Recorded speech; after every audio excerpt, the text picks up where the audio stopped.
Cowboys Nation? Is that VA Dallas Cowboy fan coming back at you? Thank you for liking, sharing, subscribing, and commenting down below. I make these videos for me and you, and they're a little therapeutic. Before I get into my offensive side of the ball for the last game, my grades, Philadelphia Eagles defensive end Brandon Graham has decided to go out there and publicly trash Amari Cooper, stating that during the game, this so-called beatdown that they gave us, which is funny, that's not what happened.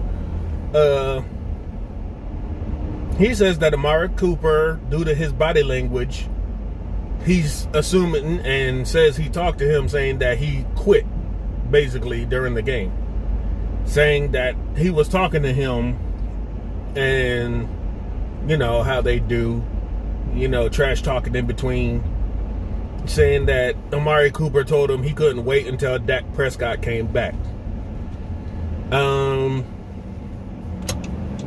usually take our opponents with a grain of salt because it seems that every time somebody beats us, it gives them the balls to go on radio networks the next day and talk crap about us. That's fine. You won the game. That's what you can do. But when they lose, they seem to make excuses. They seem to say it's everything else. Funny how that works. Now, we as Cowboy fans can make arguments about bad play calling, bad officiating, definitely, and our injuries being the cause for us being bad. Now, to go out here and badmouth an opposing player straight up, and, you know, granted, I've seen Amari Cooper, I have seen his body language, and he's just like any other guy. When you're losing, you look dejected. You look like you're not having fun. That's not going to just insinuate, you know, the whole team's attitude or anything like that. If you feel like something's not going right, yeah, that's how you're just going to look. I mean, that's just what happens. It's human nature. I can't just go out here and say how somebody's, like, straight up feeling about some other person due to their body language, but, you know, he claims he talked to Coop and, you know, from his body language that he got all that information out of him. Yeah, whatever. Basically. We've heard this before where opponents have said they can look at how we play and they can tell we quit or, you know, we weren't giving our all and, you know, all this other side crap that goes on. But I don't know. Coop is a very relaxed, reserved, quiet kind of guy anyway. If he has frustrations at not getting targets or anything, that happens as a wide receiver. The game was dictating that he just wasn't going to get too much out of DiNucci to begin with. So it is what it is. And they were trying to run trick plays and reverses and all this other Wildcat stuff. So it was not going to be a game for him to go off as a wide receiver regardless. And the fact you're bringing it up 2 weeks after is kind of dumb. Same like Ben Roethlisberger. Everybody's like, did I hear how he said that Pittsburgh should be America's team? How many times must we say it? We did not coin the freaking term America's team. A documentary highlighting the Cowboys are the ones who came up with the term America's team.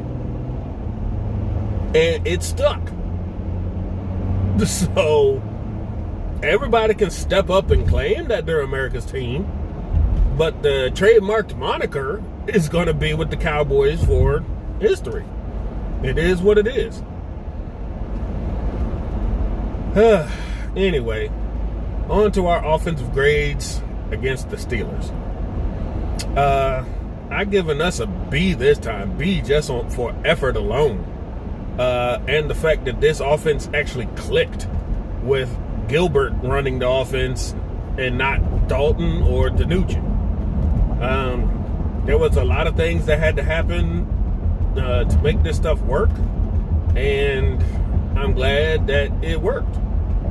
We got to see what it looked like when we can actually, make some plays and actually do something. Aside from not scoring touchdowns in the red zone, the offense did pretty well for themselves. So, quarterback play, I'm giving you a C+. You are a little better than average. I mean, you went, just like DiNucci before you went toe-to-toe with a future Hall of Famer this time. And you showed why you were one of the best throwers in the AAF. They may have simplified the offense for you a bit, even more than DiNucci, apparently, because it didn't need trick plays or anything. And you showed the gumption to go out there and make plays on your using your legs or with your arm. You tried to make this offense work, and it's better than what we've seen from, the other two quarterbacks that have been here since Dak. And that says a lot, and I think you should continue to go with the guy who's moved the offense instead of going backwards and reverting to the guy who couldn't score more than 3 points against the Washington football team. But next up, we got our running backs. Between the two of them, I'm giving them a B.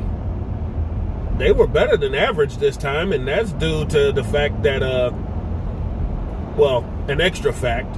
One, Tony Pollard, when he got some holes, he was phenomenal. He had 20-plus 20-yard runs. He had good vision. He had the burst that you're not getting from Zeke. And, you catch him in space, no telling what he could do. Zeke, he was in there for those ground-to-pound yards. If he needed a 1 yard, they put him in, he could get it for you. Unfortunately, when we were 4th and 1 or 4th and inches, they decided to clam up and take the field goals instead of going for it, and it came back to bite us in the butt, which I said at the time of the game was going to do.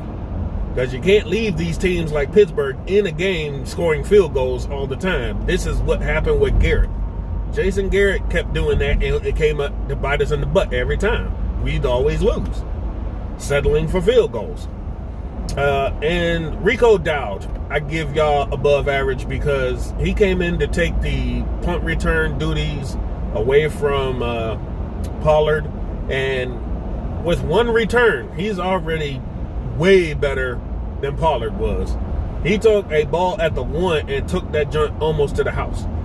So, in any case, he should be on punt returns for the rest of the season and not Pollard, to be honest. Pollard, I don't know what he's thinking. Most of the times he's receiving punts and stuff because he just doesn't have it. Now, for the future, I'd want to see what we used to do with Marion Barber and Felix Jones, Tashard Choice. Have both of them play. You can start the game with Pollard and just get him going. And when you need those 1 or 2 yards, that's when Zeke comes in. Or you could use Pollard the whole first half and put in Zeke at the second half when the defense starts wearing down, and he could bulldoze over the rest of them for the rest of the game. Back in the day, it worked for the Cowboys. We controlled time of possession, we grounded out yards, and we kept leads because they had the what did they used to call them? Lightning and thunder or something like that. And every time you had Felix Jones, he was starting the game and he'd set the tone.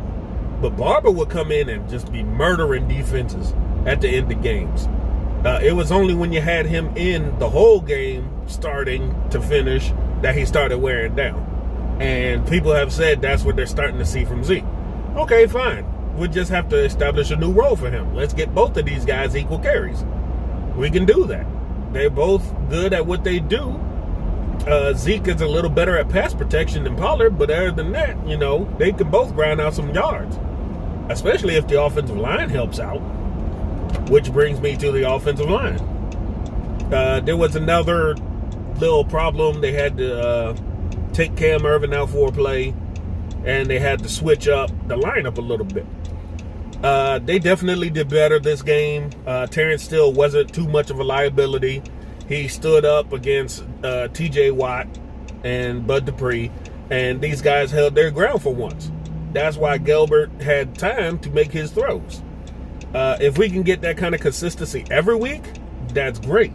But if you want your best five out there, people have already suggested if you're not going to move Zach Martin out to tackle, then why don't you move Connor Williams out to tackle, and you move McGovern to his spot at left guard. And you still got Looney to back them up. So you're not putting out, it's a better combination because it works to their strengths. You drafted McGovern to be guard eventually, and Connor Williams was already a natural tackle before they moved him to guard. So both of those guys will be in better positions for themselves and for the team going forward. But, with the bye week and 2 weeks in between, they could play with those combinations, but it's still a coaching decision that I don't think they're really going to do anything about, because they seem to refuse to want to change anything. They refuse to want to look at the future and evaluate anybody for some reason. Same with the quarterbacks. They're not trying to evaluate Gilbert. They just want to throw Andy Dalton right back out into the fire. And he's already shown us that he got nothing.